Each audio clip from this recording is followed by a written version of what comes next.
পাকিস্তানের পাঞ্জাব প্রদেশে ভারী বর্ষণে ভয়াবহ বন্যার সৃষ্টি হয়েছে। ইতিমধ্যে ৬৩ জন নিহত এবং ২৯০ জন আহত হয়েছেন। দেশটির জাতীয় দুর্যোগ ব্যবস্থাপনা কর্তৃপক্ষ জানিয়েছে, বেশিরভাগ মানুষ মারা গেছেন বাড়িঘর ধসে, পানিতে ডুবে এবং বিদ্যুৎস্পৃষ্ট হয়ে। শুক্রবার পাকিস্তান সরকার এসব তথ্য নিশ্চিত করেছে। দেশটির সংবাদ মাধ্যম জানিয়েছে, চলতি বছরের জুনের শেষ দিক থেকে শুরু হওয়া বন্যায় এখন পর্যন্ত পাকিস্তানে প্রায় ১৮০ জন নিহত হয়েছেন। এর মধ্যে অর্ধেকের বেশি শিশু। এদিকে রাওয়ালপিন্ডিতে জরুরি অবস্থা জারি করা হয়েছে। পাশাপাশি সরকারি ছুটি ঘোষণা করা হয়েছে। জনগণকে ঘরে থাকতে বলা হয়েছে। নদীর পাশের এলাকা থেকে মানুষকে নিরাপদ স্থানে সরিয়ে নেওয়া হচ্ছে।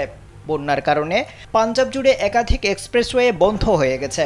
বাতিল করা হয়েছে বহু ফ্লাইটও। জানা গেছে, পাকিস্তানে ১৩,০০০-এর বেশি হিমবাহ আছে। এগুলো দ্রুত গলে যাওয়ায় দেশটিতে বড় ধরনের পরিবেশ বিপর্যয় সৃষ্টি হয়েছে।